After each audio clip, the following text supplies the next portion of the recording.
Very pleased to be talking with author Mary Bub today. We've just released her book, Letters to Betty at 80. How are you today, Mary? I'm Good. glad to be here with you. Yes, it's always good to talk with you. This is our third book together. Yes. Third book together, and Letters to Betty at 80. So this is reflections on our subtitles, Reflections on Authentic, Wise, and Eccentric Years, which you said is this authentic, wise, and eccentric is something that you've claimed for yourself.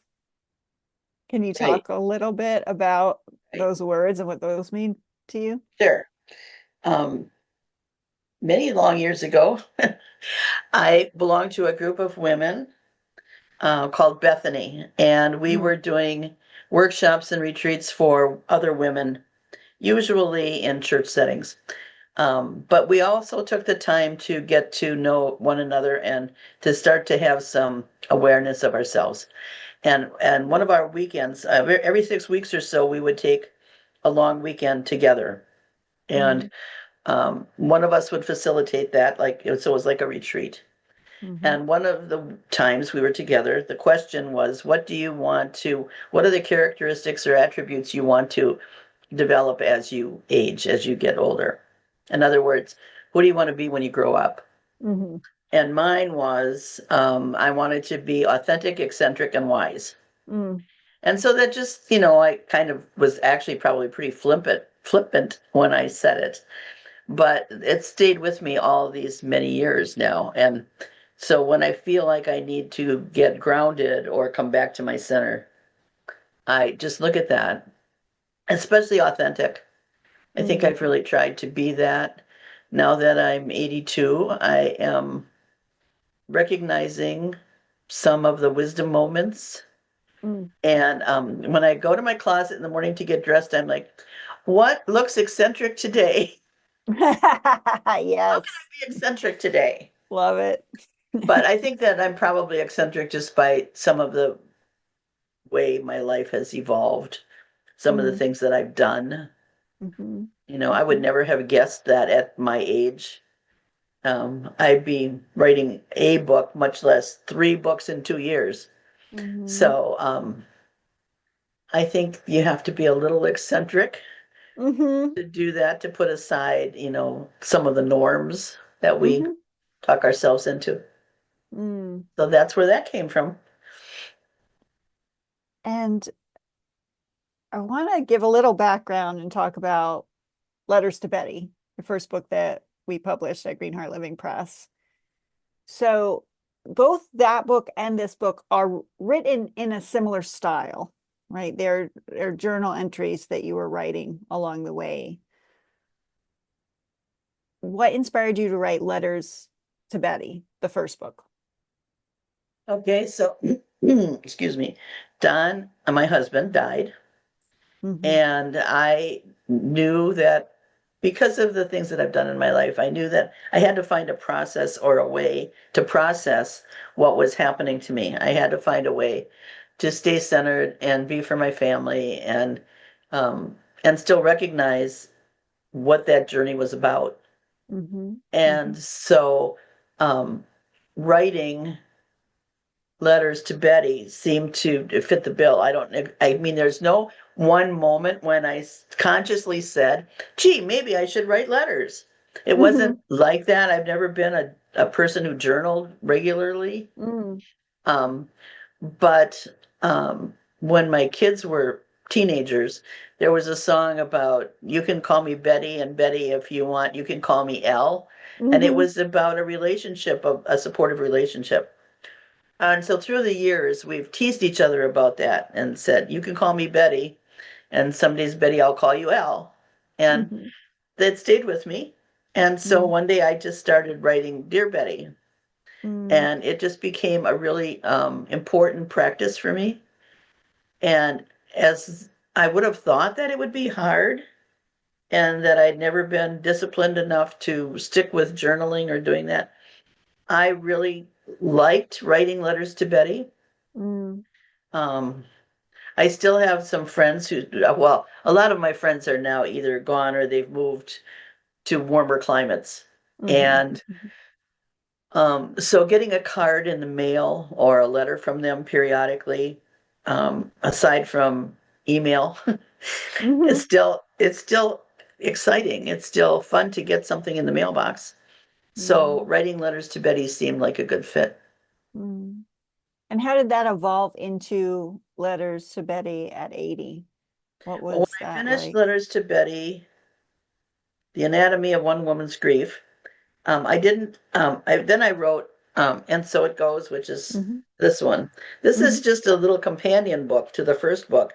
And what it does is it kind of explains some of the Hmm. things that I learned in Hmm. Letters to Betty. So it's more like a little workbook. Hmm. Somebody could use this with a group or for their own study. Hmm.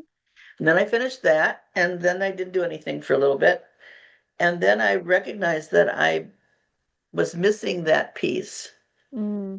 I really liked the discipline of doing what I call ordinary things, and Hmm. and it was good for me to Hmm. help me be grounded to Hmm. write. So I thought I should get back to it. Hmm. So then I did. Then several months later, I just went back and started that again. Hmm. So there was, and it wasn't like there was a set time every day. Like it wasn't like I'm going to get up and have my coffee. I'm going to sit down and then I'm going to write. It's not like Hmm. that. It wasn't Hmm. like that for me.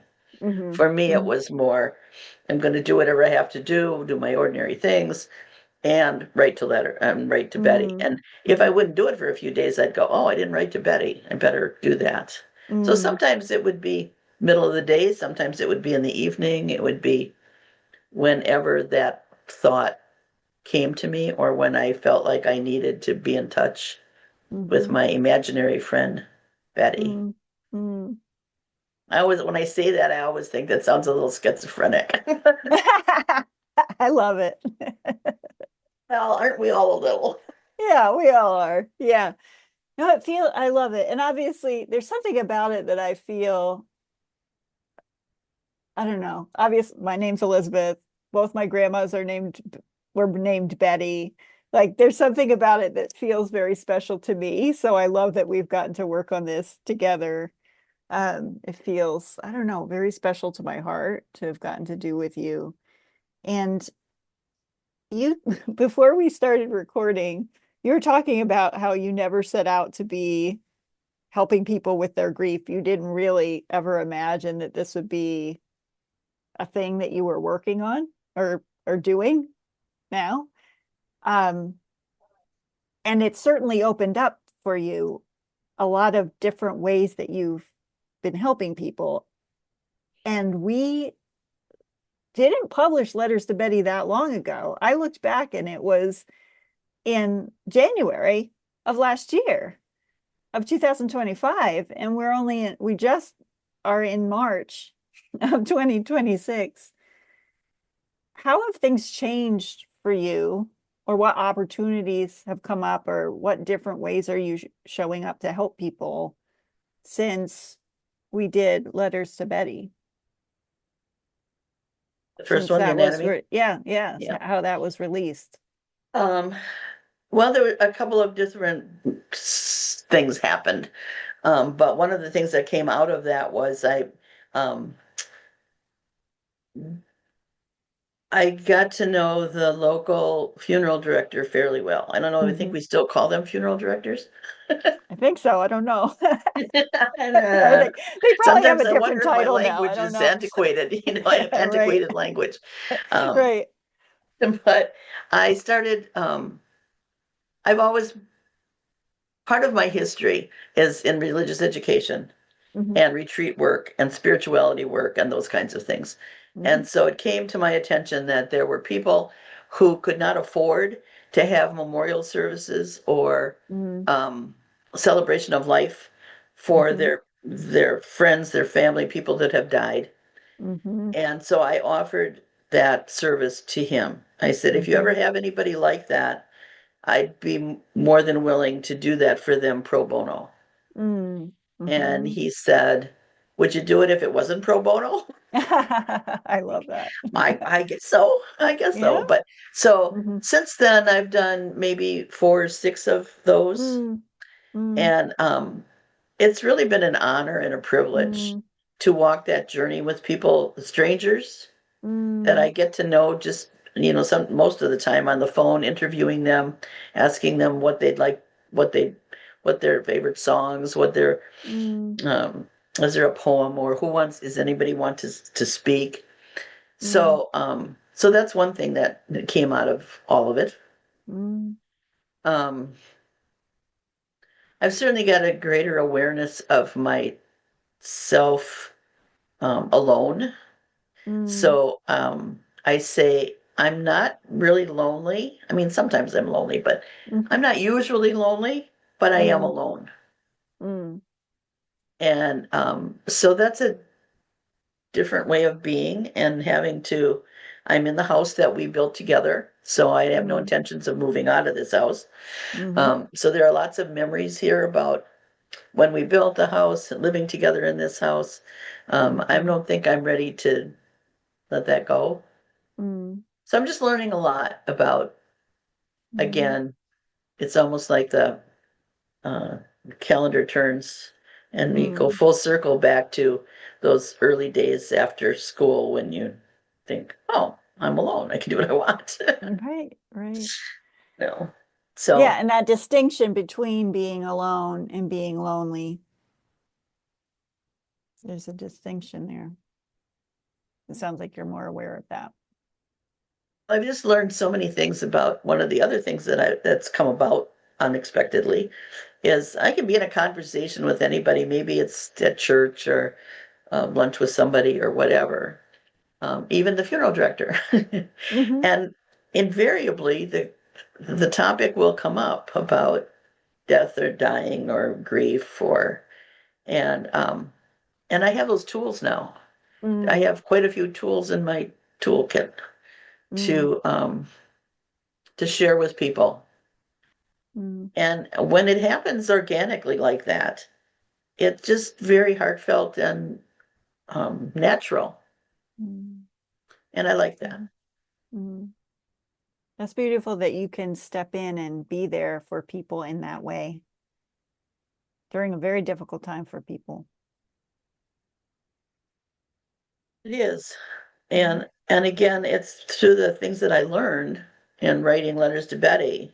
Mm, I mean, every day I would sit down in front of the computer and go, I don't know what mhm, dear Betty, blank. Um, mhm, what am I feeling today? What did I mhm, learn today? mhm, Sometimes I would have been with somebody, had a conversation, and I can write about that. mhm, Other times it's like, I don't know, what am I feeling today?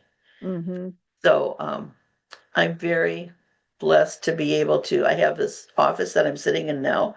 It's in a mhm, corner of my house, and I have lots of windows, and I overlook mhm. 40 acres of farmland. Oh, how And wonderful. so lots of times I would just look out the window and Mm, let it come, just let it come. mm, It was kind of a natural, mm. awesome experience. Yes, awesome. Yes, awe. When I saw the authentic, eccentric, and wise years, or you talk about that throughout in the book, and I went because I'm come from nonprofits, right, world, and there's acronyms all over the place, and I'm like, oh, if we just switch these two words, we get awe. I'm all about this. So I was glad you let me switch those two words. Yeah. So fun. And I want to ask you a question for the authors that are listening, because I know that you got to be on TV for your book, and I want to know how you made that happen and what it was like for you. Um, I think when we were in the process of working on publishing the book, I was thinking about so what do I do Mhm. with this book? You Right. know, just give it to my kids for Christmas. I Right. mean, what am Right. I going to Right. do with this? Yeah. And watch a morning show here in our town, and it's called The Morning Blend, and it's two women. It's a talk show, and they Hmm. interview various people on lots of topics. And I thought, I want to be on that show because they do a book thing often. They have a woman who comes in and does, monthly books for the month or whatever it is. And I Hmm. thought, why can't my book be on there? Hmm. My book has good stuff to say, and Hmm. there's lessons to be learned, and why can't I do that? So Hmm. I sent a book to the station, and Hmm. I didn't hear anything. And then I sent an email, and I Hmm. didn't really hear anything. And I wasn't giving up. Yes. So after a couple more emails, I finally sat down and I just wrote a letter because Hmm. I wrote, Dear Molly. I thought, why don't you just write a letter? So you just write a letter. Hmm. So I wrote an actual letter on real stationery with a real envelope and a stamp, and I Yes. mailed it to her. And she responded and said she really appreciated getting the letter. Hmm. And then the producer, of course, talked to me, and then um, they asked me if I'd be on the show. So there it was. So it was really just being really persistent and Mm. probably a little pushy.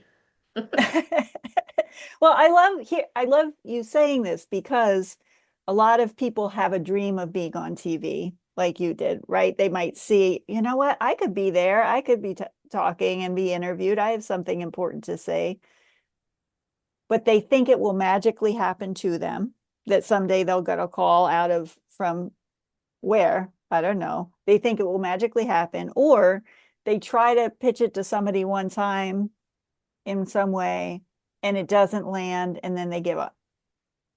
And so this is such a wonderful example of you kept going. You had the dream, you took the action, you didn't give up on it, and you made, you were able to get there, right? Now I'm going through the same thing with letters to Betty Right, at 80. right, So I exactly. sent them a picture and I sent them an email, and Right, I'll send them when I get the one page, I'll send them that, right. and I'll send another letter. I'll write another letter. I'm Yeah. not going to send a book because they never did Mhm. find the book. So somebody at Oh, the station got the book. But right. and So, my kids mhm. keep going, Mom, you got to stop giving your book away. That's right. Like, well, people want to Right. read it. I I mean, do this want to is a say that Letters yeah. to Betty at 80 is not necessarily just for an 80-year-old. Hmm. It's, Hmm. Yes. the things in it Yes. can be, I think, useful for anybody at any age. The first book is really a whole, uh, it's correspondence, and Hmm. it's about feelings, and it's about dealing with grief, and it's very specific Hmm. about those things. It's very Hmm. focused on those Hmm. things. Letters to Betty at 80, Authentic, Wise, and Eccentric Years is topical. And Hmm. so it's very big, and there's lots of You topics, did a big book. big book. So Yes. it's like, just a couple topics. World keeps spinning. What was I Mm-hmm. thinking? Feelings Mm-hmm. unnamed, unrecognized, self-talk and talking to myself, Mm-hmm. hurrying, perspective, is that all there is? Backsliding, Mm. gone. So that's the way it is. And then Mm-hmm. there's after each letter, there are discussion questions. Mm-hmm. So someone could use it for themselves as a prompt to journal or write their Mm-hmm. own letters, or Mm-hmm. it could be used with a book group or any other group. Yes. It's And usable. it's very usable, and it's anyone who wants to reflect on their life and their meaning of their life, right? This is a good book for whatever their age. It doesn't matter what age. If you're somebody that likes to think about, what is the meaning of this, or their relationships, how they're taking action, how are they staying present in the day? All of these wonderful things. This is a way that they can run with those questions at the end of each entry and journal, like you mentioned, or have a discussion with friends about it. or use in a workshop or some type of discussion that they have with other people or some type of group. There's a lot of practical things in it. And I also want to talk about the photos because the photos in here are very fun, I think. Yeah. Can you just share a little bit about where the photos are from? Oh, yeah, they're mostly my family. Yeah. My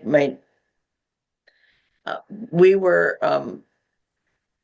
looking through. I was looking through photos of my own, Right. but then my sister died, and her daughter had a whole box full Mm, of photographs, and so some of them were from when my parents were teenagers. I mm, mean, they're really old photos, mm, and there's one in there of my cousin, Fran, is just the eccentric of the family. And we were at a wedding together maybe a year and a half ago or so. And I said, "Let me take your picture, Fran." And so she posed for me. And so that's just one of the pictures in the book. So they're all family pictures so fun. from a long time ago. I think a lot of people appreciate them that are outside your family too. They're very fun and entertaining and I love it. A lot of good energy in there. You come from good stock, I think. Fun stock. Yes. Oh, and okay, so anything else you want to share with me that I haven't thought to ask you? Anything you want to share with our listeners? Well, the two things that I always go back to in the first letters to Betty, the anatomy of one woman's grief, is the idea of the grief box. Yes. Um, so I was there's two things. There's the grief box and ordinary things. The Mm-hmm. grief box is again out of my imagination, which is obviously vivid. Mm-hmm. Mm-hmm. And it was an imaginary box that I could kind of put feelings into. I could just stash them in there because Mm, in that journey of grief, loss, bereavement, whatever it is, some days we just don't have to deal with it. I mean, mm-hmm. we're told you have to deal with this, you have to get through it, you have to go on, just face it head on. Well, I don't wanna maybe today. I don't maybe I just need to be today. Maybe I just want to take Mm, a walk. I don't know. So those feelings can all get put into the grief box. mm-hmm. And then at one point I just felt like all the feelings were everywhere and I just didn't even know what to write about anymore. And so I said the grief box, when the grief box falls off the shelf, the Mm-hmm. feelings scatter all over the floor. And then you have to decide which ones you're going to pick up and put back in the box. Mm, So that's sort of a metaphorical way for me to say you pick up the feeling and you decide you're going to deal with it. And when you're done with it, you can put it back in the box and it'll be safe there. mm, And you don't have to look at it any longer. I mean, at least mm, not that day. mm-hmm. So that's that. And then a very nice man um, told me a story about his wife dying. And Mm, his son said, every day you have to make a list of at least three ordinary things that you're going to do. mm, And he said, so that's what you should do. Just think about those ordinary things and pick at least three things every day that you're going to do and that are your ordinary things. And mm-hmm. that's things like going to the grocery store Mm, or vacuuming the living room or take a mm-hmm. walk with the dog or whatever it is. But Mm, those ordinary things or thinking when I got up in the morning thinking, what are my ordinary things today? mm-hmm. Put me in a different place than getting up and going, oh, I'm still feeling this. I'm still sad. I'm still angry. I'm still whatever I am. Mm, mm, So those two things are really important. mm. That is great. First one gives people great permission to do something that they might not feel like they can. And what great advice, the three ordinary things. That feels very grounding, Yeah. right? And you Well, it's have a become part of the practice. I mean, it's become mm, part of, I still do that every day. What are my ordinary things today? Got to go to the mhm, bank. mhm. That's good Take advice the for dog. anybody where if life feels out of control for whatever reason, or scary or overwhelming, what great advice that is for people. Like three things that are just ordinary, Yeah. right? And you have a workshop coming up March 12th. Could you talk a little bit about that? A friend again, um, her husband has been diagnosed with dementia. It's either Mm-hmm. Alzheimer's, I think it's dementia. Mm-hmm. And so she's in the throes of that early diagnosis and then Mm-hmm. realizing that whatever frustrates her today is only going to increase as time goes on. And she was looking for support. She said, I'd like to go to a support group, but I don't want to go by myself. And I said, Mm-hmm. well, I'll go with you. So I Mm-hmm. spent a couple of days trying to find a support group in our area that I could Mm-hmm. take her to. And unfortunately, that didn't it didn't come to fruition. I couldn't find one. There was one here in Elkhorn, but it was at the library and they're renovating the library. So instead of finding a different place to hold it, they just Mm-hmm. aren't doing it.